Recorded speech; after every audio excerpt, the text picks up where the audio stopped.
pai a usou para colocar um homem no trono. O cunhado a escondeu como cozinheira para roubar sua fortuna. O primeiro marido morreu na guerra. O segundo virou o maior vilão da história inglesa e talvez tenha sido o único homem que realmente a amou. Anne Neville foi princesa de Gales por um lado da guerra, rainha da Inglaterra pelo outro, perdeu o único filho e morreu antes dos 30, enterrada sem o próprio nome.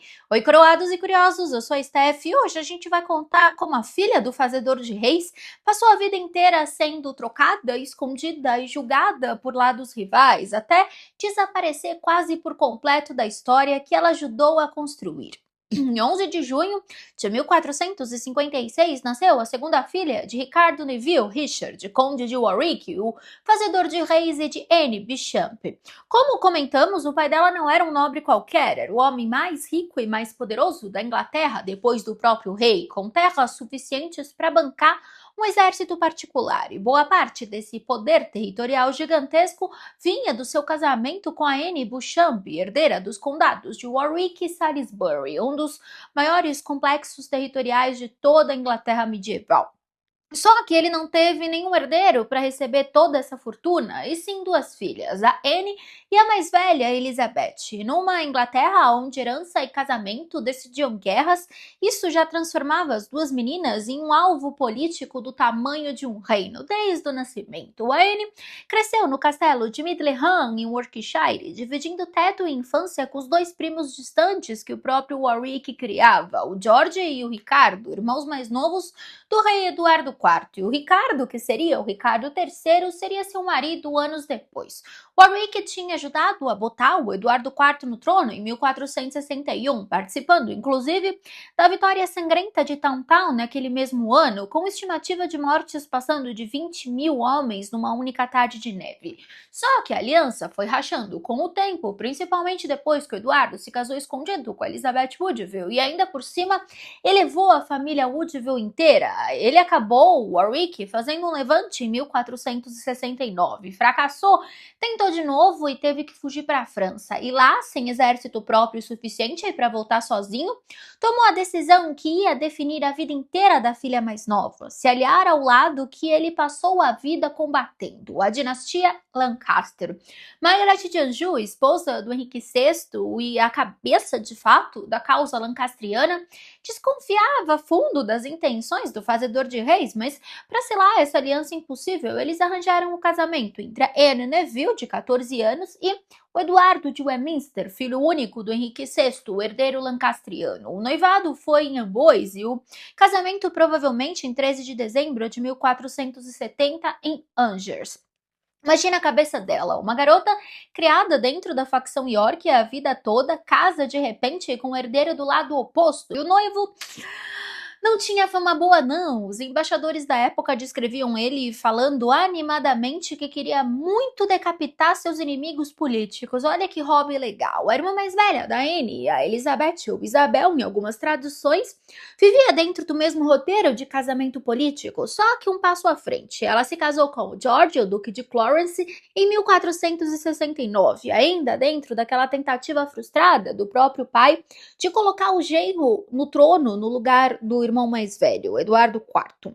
Só que aqui morava a diferença. Elizabeth casou dentro da facção York, que a família já pertencia, enquanto a Anne, por causa da guinada política do pai, acabou empurrada para o lado exatamente oposto. Warwick conseguiu restaurar o Henrique VI ao trono em outubro de 1470 e foi justamente nessa janela de vitória que a Anne viraria oficialmente princesa de Gales pelo casamento com o herdeiro do rei Lancaster. Mas essa reviravolta durou pouco. O Eduardo IV, com o apoio do próprio irmão, que seria o Ricardo III, voltou do exílio e enfrentou o fazedor de reis Warwick na Batalha de Barnet em abril de 1471. O fazedor de reis morreu ali. A Anne, que tinha acabado de desembarcar na Inglaterra, vinda da França com o marido e a sogra, a Margaret de Anjou, chegou a Weymouth em 14 de abril, já sabendo que o próprio pai tinha acabado de morrer em batalha. A própria mãe dela fugiu e buscou santuário, igual a Elizabeth Woodville fez, como eu comentei nos últimos vídeos, e a Anne acabou ficando com a sogra e com o marido, que não eram boas companhias não. A segunda tragédia veio rápido demais para dar tempo de processar a primeira. Olha o meu chifre. Menos de um mês depois, 4 de maio de 1471, na Batalha de Shrewsbury, o exército dos Lancaster foi esmagado e o Eduardo de Westminster, o marido da Ana, fazia menos de 5 meses, morreu em combate com 17 anos. Numa janela de menos de um mês, a Anne perdeu o pai, o marido e viu o sogro ser eliminado, enquanto o lado político inteiro que ela foi forçada a adotar aos 14 desmoronou de vez. Ela tinha quase 15 na época e já era 2 vezes órfã de causa política, viúva, sem nenhuma garantia sobre o próprio futuro. Ela passou então a ficar sob custódia do George, o Duque de Clarence, o irmão do rei Eduardo IV vitorioso e marido da própria irmã mais velha dela, Elizabeth. Em teoria, devia ser o desfecho mais seguro possível para uma adolescente recém-viúva. Na prática, foi o capítulo mais bizarro da vida inteira dela. O problema era dinheiro, sempre é dinheiro. Warwick, o pai dela, morreu sem um filho homem, deixando as 2 filhas co-herdeiras de uma das maiores fortunas territoriais da Inglaterra. O Clarence, casado com a Elizabeth, já controlava metade através da esposa. Se a Anne se casasse de novo com alguém que ele conseguisse controlar ou nem se casasse, ele tinha a chance real de ficar com a fortuna inteira. E aí é que o Ricardo, o mesmo que cresceu com a Anne em Middleham, entrou em cena de novo, pedindo ao próprio irmão, o rei, o Eduardo, permissão para se casar com ela. O Clarence, que é o irmão do meio, ficou furioso. E aqui entra o detalhe mais bizarro documentado da vida inteira da Anne. Segundo a crônica de Crowland, uma fonte séria e contemporânea, o Clarence escondeu a Anne disfarçada de empregada de cozinha, dentro da casa de um criado dele, em algum canto de Londres, só para o Ricardo não achar a futura esposa. É sério. Imagine uma adolescente que tinha sido princesa de Gales, filha do homem mais poderoso do reino, reduzida a passar por serva, porque o cunhado preferia esconder ela a dividir a herança com o próprio irmão.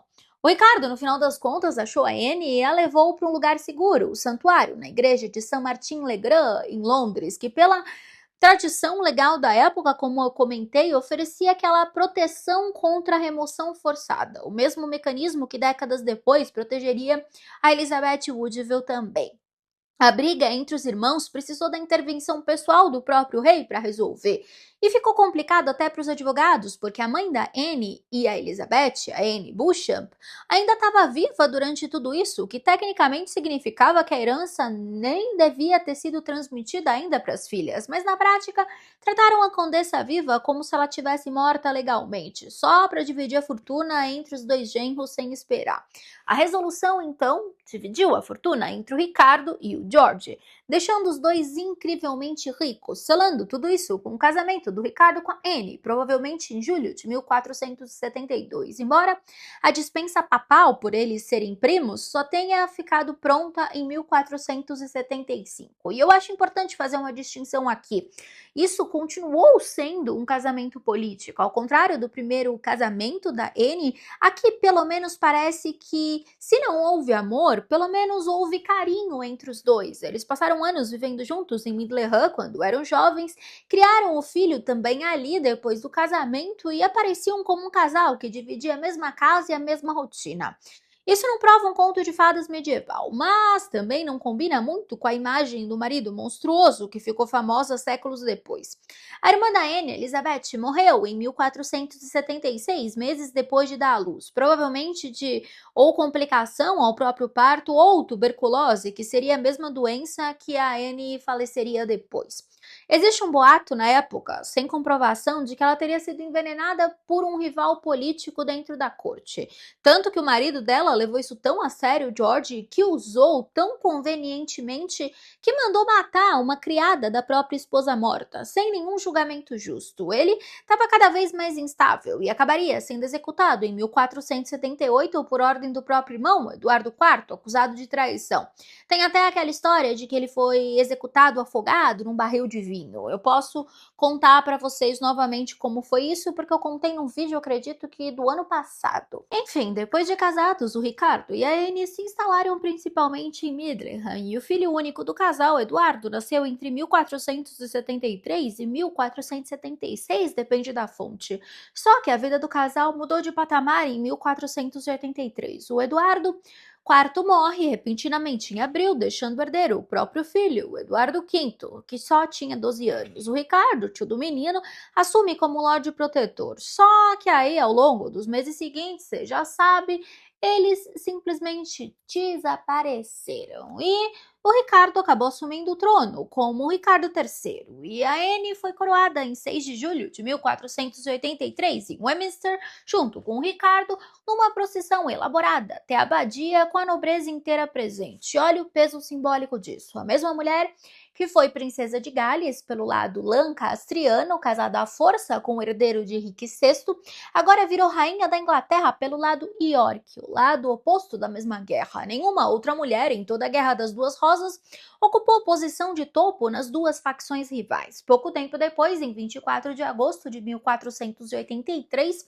o filho do casal foi criado formalmente como príncipe de Gales. A investidura foi na Catedral de York, com o menino precisando ser transportado de carruagem porque ele já era bem doentinho. Em fevereiro de 1484, o parlamento confirmou ele como herdeiro, com a nobreza inteira jurando lealdade. E é bem quando a posição do casal parecia mais segura que a tragédia final aconteceu. O filho deles morreu repentinamente entre o fim de março e começo de abril de 1484. O Ricardo e a Anne, ao receber a notícia em Nottingham, entraram em estado de quase à beira da loucura, tanto que foi um castelo que o Ricardo chamaria de castelo de luto nos anos seguintes. Repara no peso disso na vida inteira da Anne até aqui. Já tinha perdido pai e primeiro marido no mesmo mês, ainda adolescente, agora adulta, rainha, com posição finalmente consolidada, perdeu o único filho, o herdeiro, com 7 a 10 anos, dependendo da estimativa. Muita gente, dentro da mentalidade supersticiosa da época, interpretou a morte súbita como uma retribuição divina pela forma controversa como Ricardo chegou ao trono. A Anne, que não tinha nada a ver com aquela disputa de sucessão, acabou pagando no próprio corpo emocional o peso de um trono que talvez nem devesse ter chegado até o marido dela. Depois da morte do filho, a saúde da própria Anne começou a declinar visivelmente. As fontes apontam para a tuberculose. E o detalhe mais desconfortável de contar é que o médico aconselhou o Ricardo a evitar contato físico e dormir com a esposa por causa do risco de contágio. Ele seguiu esse conselho, ele visitava, mas evitava a intimidade. E essa distância virou, poucos meses depois, uma matéria-prima perfeita para o boato político. Mesmo doente, a Anne seguiu cumprindo boa parte da própria rotina formal como rainha, incluindo recepções de embaixadores e presença em eventos de Estado, chegando visivelmente enfraquecida até o Natal de 1484, que geraria tanto boato depois. E talvez seja justamente aqui que aparece um lado do Ricardo III que quase nunca entra nas versões mais famosas da história. Enquanto a Anne adoecia, não existe nenhuma fonte dizendo que ele a abandonou, teve uma amante ou simplesmente substituiu a esposa, como tantos outros reis fizeram. Henrique VIII. Pelo contrário, ele continuou mantendo a posição dela como rainha até o fim da vida. Naquele Natal, os últimos meses de vida da Anne, a crônica de Crowland registra com desaprovação a atenção excessiva à dança, celebração e trocas de roupa combinando entre a rainha Anne, já muito doente, e a Elizabeth de York, a sobrinha do próprio Ricardo, filha do falecido Eduardo IV. Esse detalhe de figurino combinando foi o estopim do boato mais destrutivo da reputação póstuma do Ricardo III, que ele estava planejando, com a esposa ainda viva e doente, casar com a própria sobrinha assim que a esposa morresse. Então, gente, presta atenção na tia. Ao contrário da série The White Princess, não existe consenso historiográfico sustentando um relacionamento amoroso entre os dois, muito menos uma paixão comprovada. A Elizabeth vivia próxima da rainha Anne, participava da corte como sobrinha do rei e era tratada com a posição que a própria família dela ocupava. Boa parte dessa narrativa cresceu na propaganda produzida depois da queda do Ricardo III pelos Tudors. É uma história ótima para a televisão, mas não é a conclusão que a maior parte dos historiadores chega quando olha as fontes da época.